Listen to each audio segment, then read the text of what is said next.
Essa palavra muito me abençoou quando eu entendi ela, quando eu compreendi ela.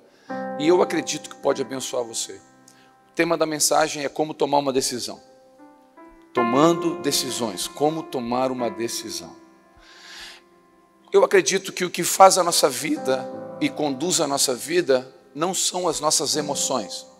Porque as nossas emoções são vulneráveis. As nossas emoções são como diz o ditado antigo, um palanque banhado. Não fica firme, as nossas emoções não são firmes. Em momentos estamos crendo, em outros momentos não estamos crendo. Talvez você saia de um culto aqui em que Deus falou com você e você sai com um coração pulsando de fé. Mas amanhã uma circunstância pode talvez tirar você de toda essa fé e você não estar com mais a mesma emoção e a mesma vontade. Por isso que as nossas emoções nos enganam e a Bíblia fala, não seguir o nosso coração, porque o nosso coração é enganoso. Quando você segue o seu coração, você corre um grande risco. Então, o meu pastor Luiz Hermínio sempre fala isso, não siga o seu coração, guie o seu coração. Então você conduz as suas emoções, guia ela, não deixa ela guiar você.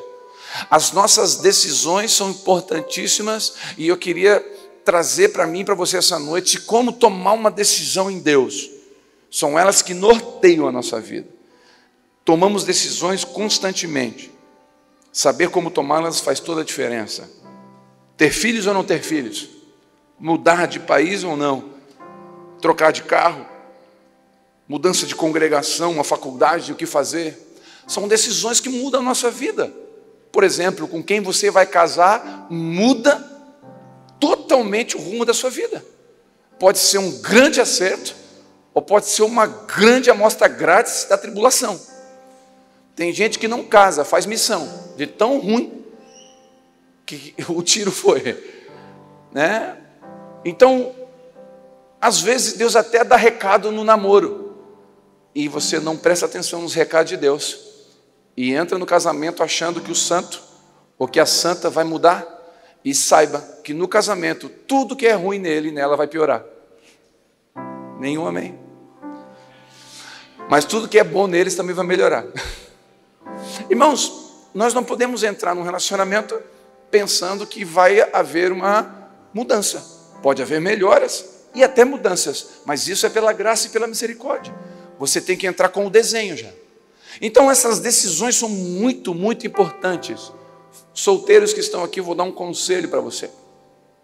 Ouça, por favor, seus pais. Seus pais podem ser, olha, teu pai pode ser meio variado. A tua mãe pode te bater biela, pode dar bom dia para cavalo. Olha, pode até ser que eles não sejam tão certos, mas pai e mãe têm uma unção. Pai e mãe enxerga coisa que sua paixão não vê. Eu estou apaixonado por aquele cafajeste. Ele traiu 5, eu sou a 6ª, mas vai dar certo. Ele não vai fazer. Você é a próxima vítima.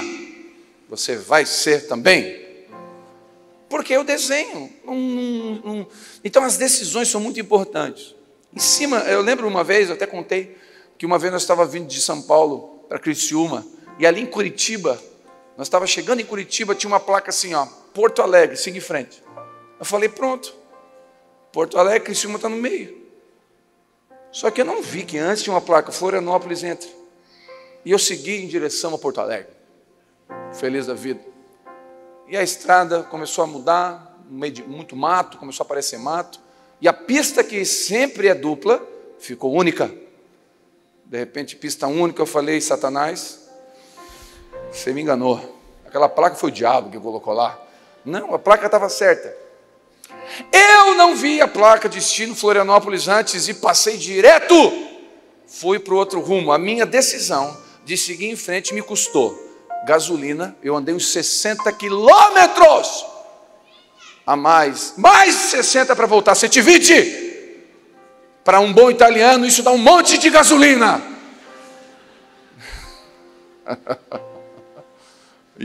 E para piorar, a minha esposa largou a frase que irrita todo homem. Eu te disse. eu te disse no ouvido de um homem, soa como eu te odeio, vou te matar, qualquer coisa assim. Eu te disse é horrível. Nunca diga eu te disse para um homem. Diga assim, olha que interessante. Seja sábia. Não provoque o italiano que habita nele, a coisa ruim que pode vir. E aí, eu falei, fica quieta. E a minha filha atrás começou a rir, sem poder rir. A minha filha atrás, e ela começou... E eu acelerei o carro, até pequei, enfiei o pé naquele acelerador para recuperar o tempo perdido. E de repente eu olhei para as duas afinadas, querendo rir. Eu falei, pode rir!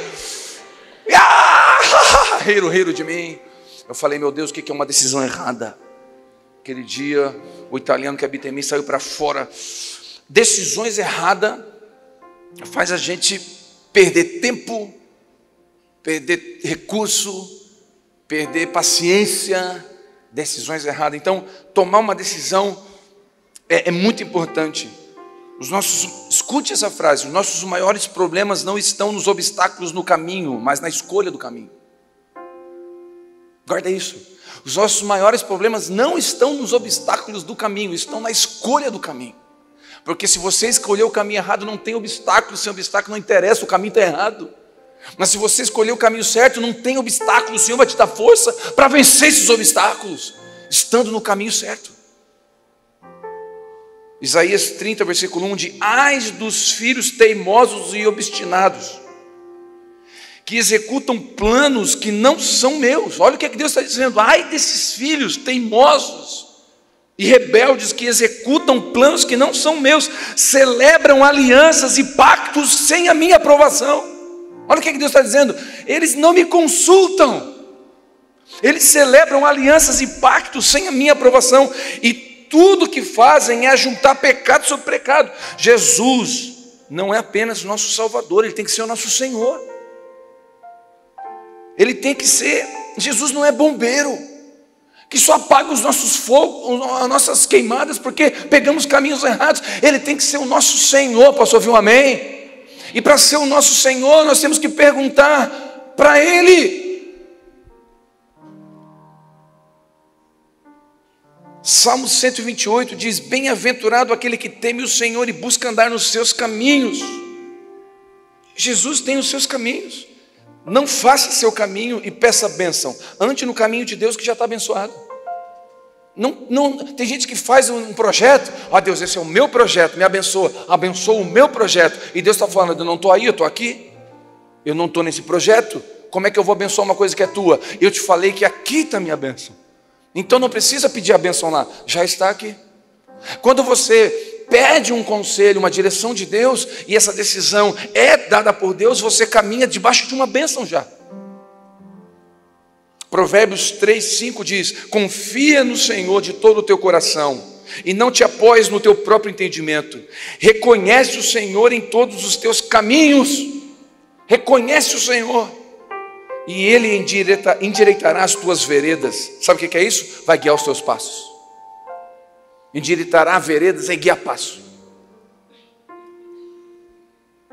Salmo 119, versículo 30 diz, escolhi o caminho da felicidade, coloquei diante de mim as tuas decisões. Olha o que ele está dizendo, eu escolhi o caminho da felicidade, eu coloquei diante de mim as tuas decisões, Deus. Eu nunca vi um justo, eu nunca vi um homem, uma mulher piedosa, que busca o conselho de Deus, se lamentar pelas pedras do caminho, porque o Senhor vai dar força no processo. O problema é quando estamos no caminho errado, que temos que voltar, dar voltas no deserto. E quem aqui já deu volta em deserto sabe o que eu estou falando. Quem aqui já casou com pessoas que não foi direção de Deus já sabe o que eu estou dizendo. Quem aqui já viveu, pegou empresa, fez sociedade com pessoas que não era, sabe o custo que é tomar uma decisão sem a direção de Deus.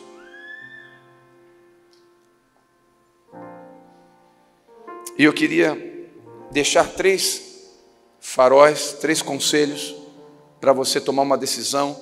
E esses 3 faróis são em cima de uma ilustração que eu aprendi com o pastor Thomas Pedley. Ele falou o seguinte: para tomar uma decisão.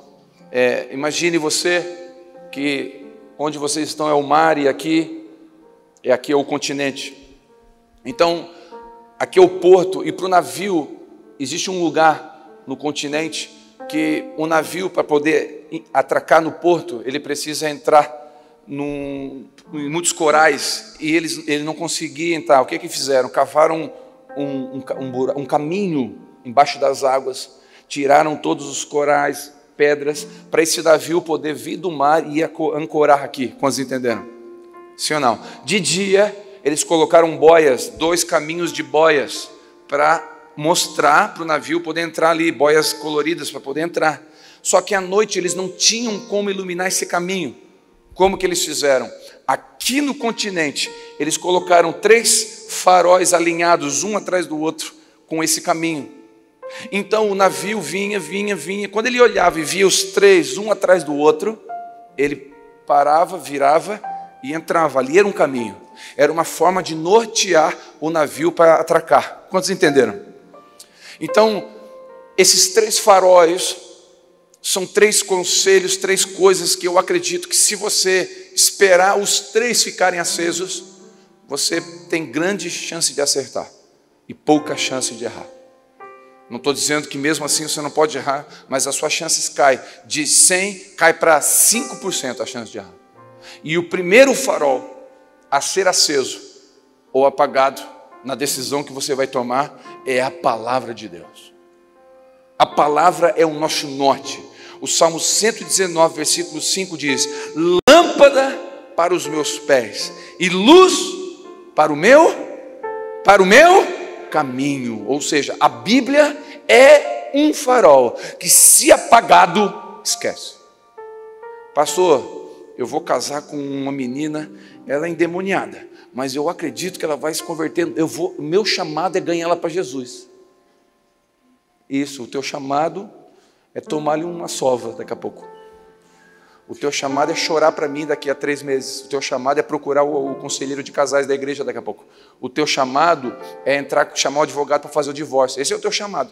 Porque você está entrando num lugar que a Bíblia chama de jugo desigual. O que é jugo? É uma canga. Pensa você colocar uma canga num boi de 2 metros e num boizinho pequenininho. O que vai acontecer? O jugo desigual vai acabar. Ou o boizinho pequenininho vai ficar a vida inteira pendurado assim e não vai aguentar, ou o grande não vai aguentar o peso da canga. Um dos dois vai dar B.O. Então o jugo desigual não vai dar certo. Então o que a Bíblia diz sobre essa decisão que você está tomando? Pastor, eu estou indo para os Estados Unidos. Para onde? Pelo México. Pode parar. Pode parar. Você está fora da lei. A Bíblia fala que desrespeitar a lei não é bênção. Você está fora. Esse farol apagou. Pastor, eu vou para a Europa, eu vou casar e os meus pais nem sabem disso. Se eles souberem, eles me matam. Pode parar. Vai desonrar pai e mãe. A Bíblia fala para não desonrar pai e mãe. Posso ouvir um amém? O que a Bíblia diz sobre o que você vai fazer? O que a Bíblia diz é o primeiro farol. Se a Bíblia disser não, não. Se a Bíblia disser sim, primeiro farol acendeu. Primeiro farol acendeu? Beleza. O primeiro farol é a palavra. Vou casar sem a bênção dos meus pais. Provérbios 6, 23. Porquanto o mandamento é lâmpada, o ensino é luz, e as advertências da disciplina é um caminho que conduz à vida. Não, vou repetir, preste atenção. O mandamento é lâmpada, o ensino é luz, as advertências da disciplina é um caminho da vida. Uau! Quando um pai chega para o filho e fala assim: filho, você vai para a festa, não chega perto de quem usa droga, não bebe bebida alcoólica. O pai está dizendo o que para o filho? Eu te amo, e eu não quero que você entre num caminho de morte. Eu já vi pessoas entrarem nisso, e você pode começar talvez num pequeno gole e daqui a pouco estar viciado. Não quero que você entre nisso, então sai disso. É uma instrução do pai. Essa instrução é para a vida ou para a morte? É para a vida. Então, primeira coisa, o que a Bíblia fala, querido? Pergunta: pastor, eu não conheço muito a Bíblia. Escola Bíblica Raiz, a partir de 2 de março. Ah, pastor, mas eu não dá tempo, eu tenho que descobrir agora. Chama alguém maduro, chama alguém que você conhece, que tem uma fé um pouco mais na frente que a sua, que conhece um pouquinho mais a Bíblia, e pergunta: o que a Bíblia diz sobre isso? A Bíblia fala sobre emprestar um nome. A Bíblia fala sobre essas coisas todas, sobre ajudar alguém que não deve ser ajudado. A Bíblia fala de questões do dia a dia. A gente não consulta Deus e vai fazendo coisas. Empresta o nome, mas ele é legal. E daqui a pouco a Bíblia fala que você vai se tornar um fiador. E se tornar um fiador, você tem que incomodar a pessoa até ela não dormir, os olhos ficarem caídos e pretos, de tanto você perturbar ela. Ou seja, uma pessoa que perturba a outra é um perturbado. Você vai se perturbar também. Vai cansar você. Por que eu não ouvi o Senhor? Por que eu não perguntei para Deus? Por que eu não olhei o que a Bíblia diz? Quantos entendem? A Bíblia diz: corrige o seu filho com vara, para que quando ele cresça, você não passe vergonha. Não sou eu que estou dizendo. Tá, vamos tirar a vara aqui. Vou botar chinelo. Correção, não importa uma correção. A Bíblia diz isso. Mas nós estamos em outros tempos. Fica à vontade, quer entrar em outros tempos, fica à vontade. Mas a Bíblia diz isso. Vai passar vergonha. Quem não corrige o filho em casa vai passar vergonha na rua. Sim ou não? Vai ou não vai? Quem já passou vergonha com o filho na rua? Não levanta a mão.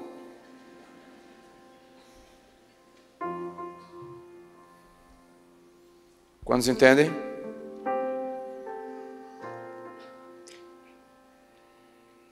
Pastor, não tenho dinheiro, mas eu vou comprar. Deus vai me abençoar.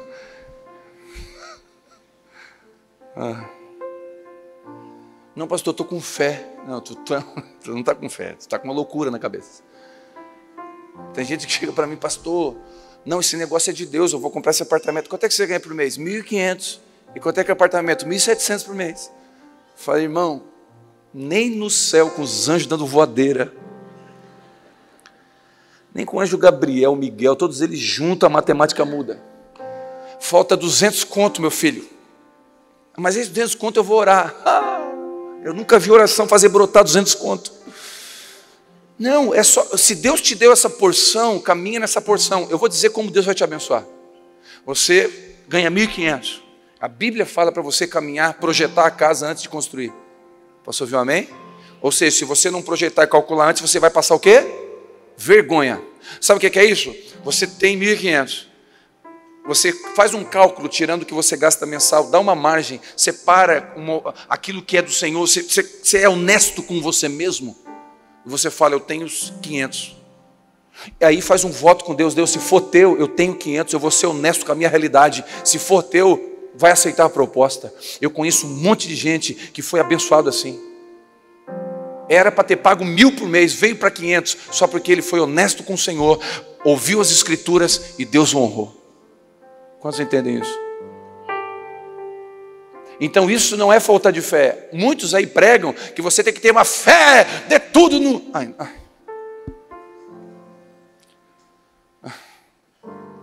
Menos, né? Às vezes dá uma rebelião dentro de mim. Essas promessas que fazem aí, que você tem que queimar tudo na fogueira. Isso não é Bíblia, irmãos. Essas loucuras, eu conheço um monte de gente que processou Deus. Entrou na justiça contra Deus, sabe por quê? Porque foi num culto e o pastor disse assim, dá o seu carro zero e Deus vai te dar 3 carros zero. Ele foi lá, passou para a igreja, deu a chave para a igreja, está esperando até hoje. Está andando de ônibus. Deus não deu o carro zero, porque Deus nunca prometeu essas loucuras. A fé não é feita para você ganhar coisa, a fé é feita para suportar a situação difícil. Posso ouvir um amém? Primeira coisa, primeira palavra. A Bíblia, ela é como um farol para você, o primeiro farol. Segundo farol, pastor, o primeiro apagou, nem vai para o segundo. Mas pastor, o primeiro está na bênção.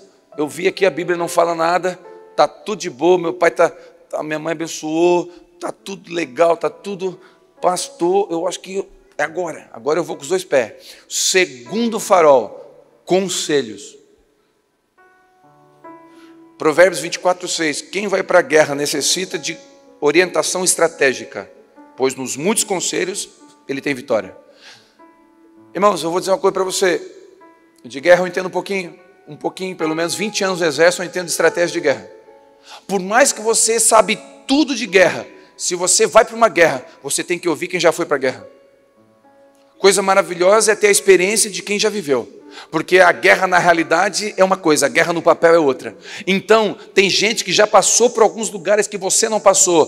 Toma conselho. O conselho evita de você de perder a guerra. Pastor, mas eu sou o Rambo gospel. Não tem noção, a guerra é comigo, eu ganho tudo, eu não sou, eu cresci na malandragem, pastor.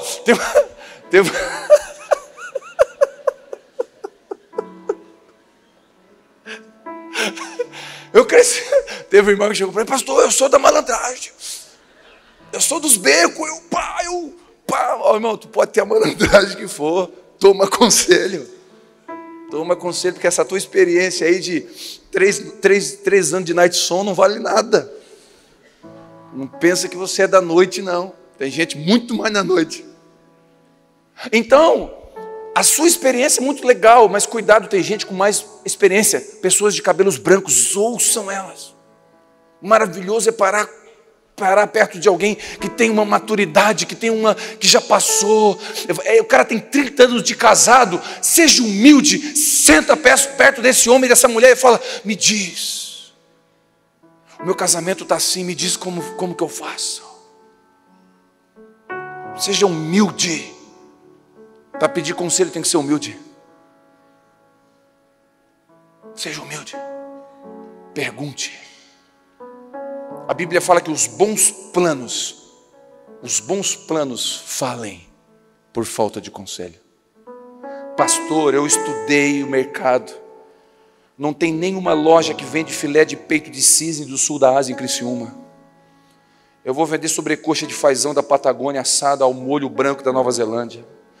O senhor não tem noção, vai dar certo, eu estudei o campo, estudei. Irmão, tu já perguntou, tu sabe se as pessoas comem frango da Nova Zelândia aqui? Não, mas eu estudei, eu tenho um plano violento, eu tenho dinheiro, eu tenho tudo, vai dar certo.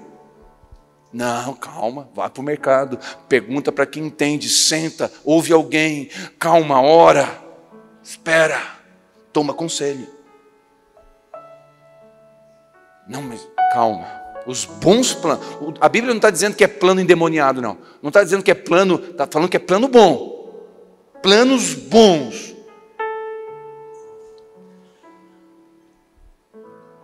Planos bons falem. A Bíblia fala em Eclesiastes 4,13, mais vale um jovem pobre, preste atenção, vale mais um jovem pobre e sábio do que um rei e ancião insensato, que na sua arrogância não aceita conselho.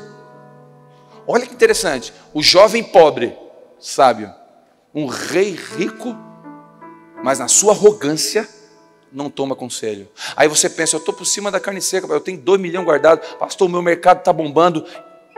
Quem já viu impérios cair na história? Quem já viu homens bilionários ficarem pobres? E ganhadores da Mega Sena ficar pobres anos depois? Quem já viu isso? Uau, sabe por quê? Tem dinheiro, mas não toma conselho. Não coloque sua esperança no seu dinheiro. Se você entrou aqui, você é uma pessoa financeiramente bem-sucedida, o seu dinheiro, cuidado, ele pode te derrubar. Porque ele não é sustento. Tome conselho. Pergunte, seja humilde. Talvez um jovem pobre pode te dar um conselho e mudar a sua vida, do que um velho insensato e rico, arrogante. Seja humilde para tomar conselhos. Isso pode mudar a sua história. Antes de sair para a guerra, tome conselhos, principalmente de quem já lutou em guerras.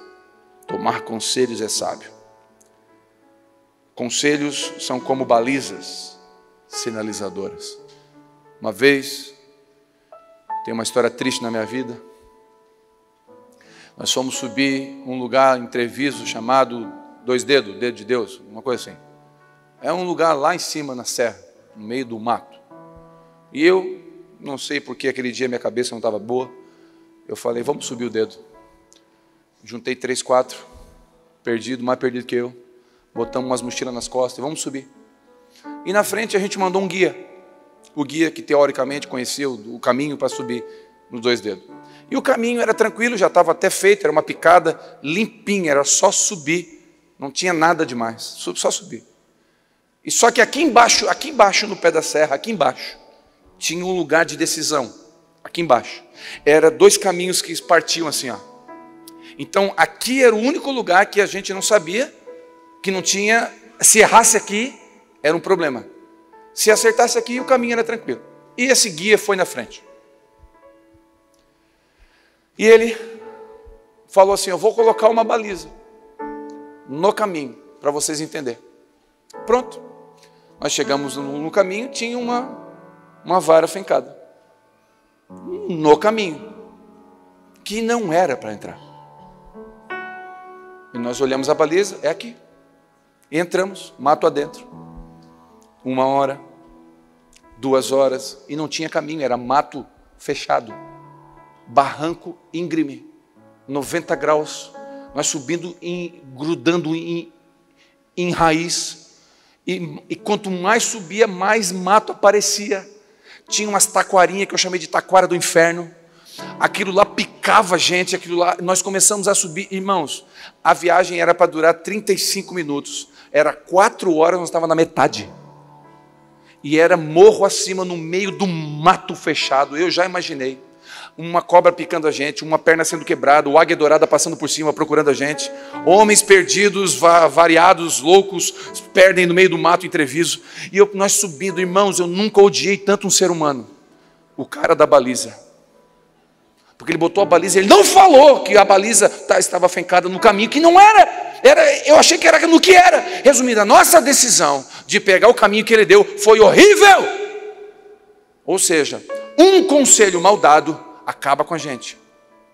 Então não tome só um conselho, tome vários conselhos. Porque na multidão de conselhos tem sabedoria. Ouça um, ouça outro. Aí você ouve, você para ouvir uma amiga. A amiga, ela teve uma decepção amorosa naquela semana. Aí você fala, eu não sei, eu estou orando, eu e meu namorado. Homem não vale nada. Tudo, joga fora esse traste. Esses homens, porque eu não sei porque que existe. Aí você está tomando conselho de uma ferida. Tem uma ferida ouvindo outra ferida, é 2 feridas. Não vai dar certo.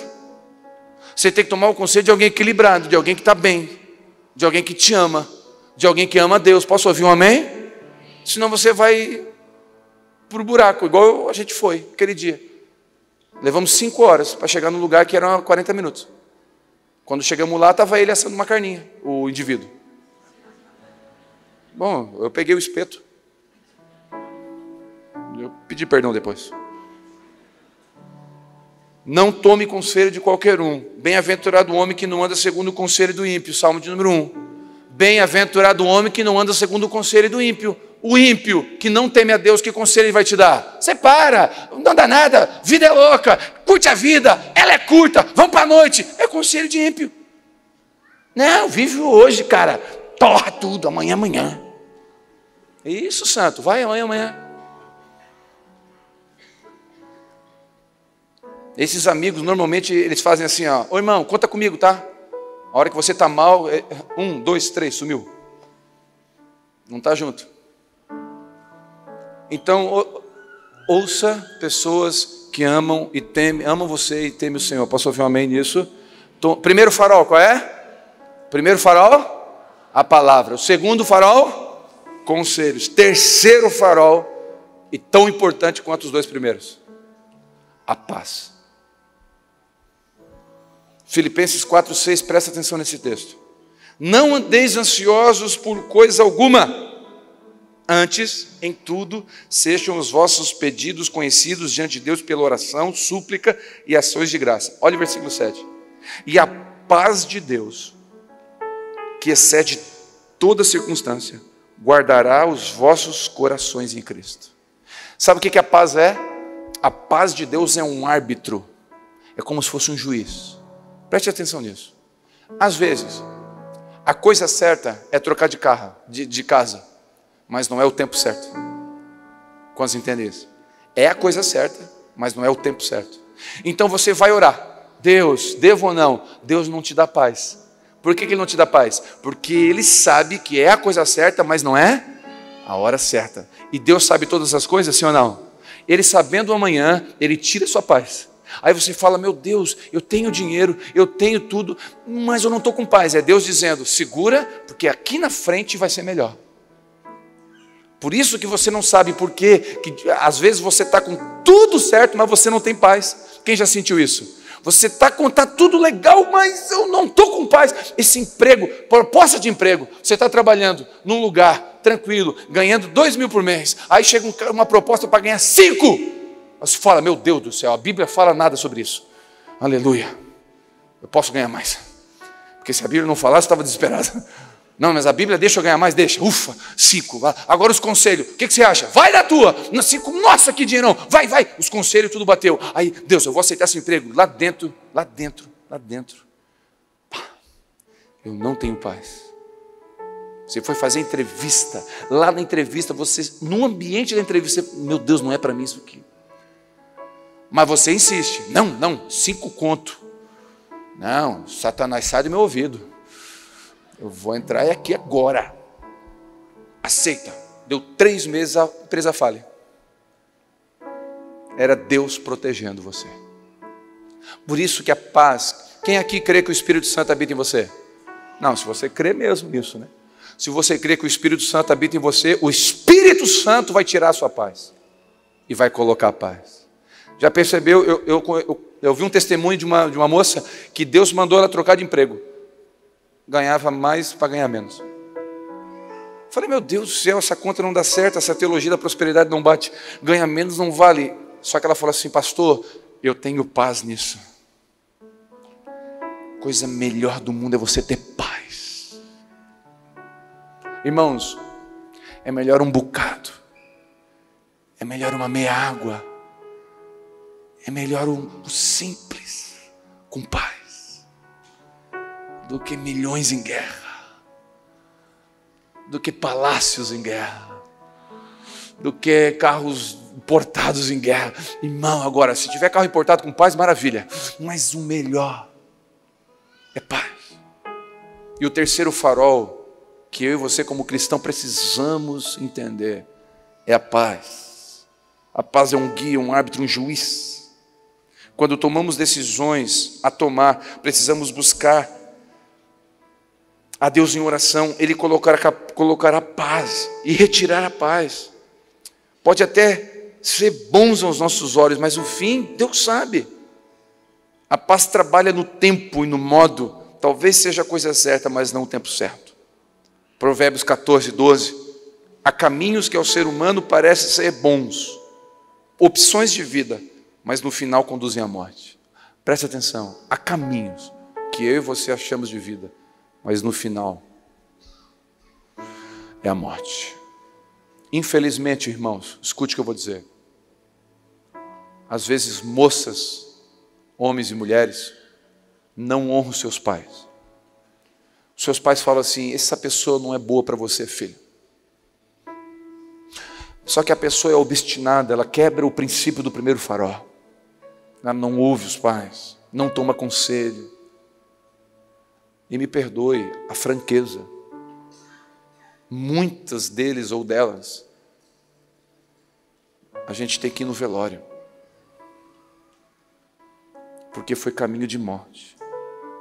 Abre o jornal todos os dias, nós vemos maridos assassinando esposas, esposas assassinando maridos. Só que o caminho na cabeça dela e dele era de vida. Ele achava que era a melhor coisa a fazer. Estava apaixonado, deixou o coração levar. Eu não vou perguntar aqui quantos botaram uma empresa, pegaram um emprego achando que era a melhor coisa. E se você pudesse voltar atrás, pegar uma caneta, uma borracha e apagar. Tem gente que está até hoje carregando coisa que não precisava. Lá no começo da nossa fé, empolgado com tudo, né? Não tomamos conselho, agimos pelo coração, fizemos negócios, compramos coisas que não era para comprar. Agora, há poucos anos, 20 anos depois, né? Que solucionou. Não foi pecado, irmão. Foi decisões erradas. E depois vai para a justiça. E a gente fica sofrendo por coisas que não precisava. Não precisava. Não precisava. Sabe o que Jesus está dizendo para mim e para você hoje? Eu os amo. Mas tome decisões debaixo dos meus princípios. Não tome decisões na emoção. E se você tomou decisões erradas, calma, vira o carro. Deixa eles rir. Se alguém rir de você, deixa rir. Volta para o caminho. Volta, dá tempo. Você está vivo. Volta para o princípio correto. Volta lá onde você errou. Eu tive que voltar lá na placa onde eu passei. Ei, qual foi a placa de Deus que você furou? Qual foi o sinal que você passou? Pede perdão e volta. Acerta o caminho. Eu cheguei em casa. 3 horas a mais, mas eu cheguei. Um pouquinho menos de dinheiro no bolso, porque eu gastei gasolina. Mas eu cheguei. Talvez você vai perder alguma coisa no meio do caminho. Mas o nosso Deus é um Deus de misericórdia. É um Deus de segunda chance. E eu quero profetizar que a glória da segunda casa vai ser maior do que a primeira. Quero profetizar que se você se arrepender, Senhor, eu tomei decisões erradas, eu não te consultei. Eu não consultei a tua palavra, eu não consultei pessoas. Eu não ouvi a paz. Ele é bom. Ele é um bom pai. Ele é um bom pai, mas não é uma boa avó. Porque tem gente que acha que Deus é como aquela avó. A avó, irmão, a avó é um problema. E é uma bênção ao mesmo tempo. Eu vou explicar. Calma, minha sogra. Minha sogra já me olhou, o que é isso? A avó é uma bênção e é um problema. Ela é uma bênção porque ela paparica os nossos filhos. Ela, quando a gente quer ter um Vale Night, elas ajudam. É uma bênção. Mas a avó deseduca. A gente educa, ela deseduca. Tudo que não pode lá em casa, pode na casa da avó. E a avó é essa coisa boa, essa coisa gostosa de estar. A casa da avó é maravilhosa. A avó é o doce que você não pode comer, mas ela faz. Come, come, come, come. Já viu vó dando dinheiro para neto? É tipo droga, assim, ó. Já viu? É que não pode dar... Trocadinho amassado, assim, ó. Pega. A minha avó dava dinheiro assim para mim. Bom princípio do ano novo, eu pedia para você. Aí ela queria dar, ela tinha um neto mais preferido, ela dava R$1 para cada um, no neto ela amassava o 10 e dava assim, tipo droga, passando coisa ilícita. Deus não é vó. Deus é pai. E pai corrige. Não podemos tirar a correção da paternidade. E eu quero te abençoar essa noite para que você possamos ter equilíbrio nas nossas decisões. Quantos recebem essa palavra? Eu quero abençoar você que nos acompanha pelo YouTube. Em nome de Jesus, as suas decisões serão pautadas na palavra, no conselho e na paz. Quantos recebem em nome de Jesus? Vamos orar? Fica de pé, eu quero orar por você. Eu abençoo os teus filhos. Eu peço que a tua bênção esteja sobre nós, para que possamos discernir a tua palavra e não andar fora dela. Ela é luz para o nosso caminho, é lâmpada. Eu profetizo uma igreja que antes de viver o avivamento, vai viver um reabibliamento, vai voltar para as Escrituras, e as Escrituras serão não uma ferramenta para julgar os outros, a Bíblia se tornará uma ferramenta de iluminar o nosso caminho e as nossas decisões e ações. Profetizo que Deus vai levantar pessoas do seu lado para te dar conselhos. Você vai encontrar no meio do caminho pessoas sábias. Deus vai levantar um Boaz para redimir você e te aconselhar e cuidar de você. Eu te abençoo em nome de Jesus com humildade, para que você possa ser humilde de sentar e ouvir. E abençoo para que a paz realmente seja um árbitro no seu coração. E você não se mova pela sua emoção, mas se mova pela direção do Espírito Santo de Deus. Você vai viver coisas maravilhosas no Senhor. Quantos recebem isso? Você vai viver coisas maravilhosas no Senhor. Em nome de Jesus. Estende a mão para mim. Que o amor de Deus Pai, a graça do Senhor e o consolo do Espírito Santo esteja com todos. Amém?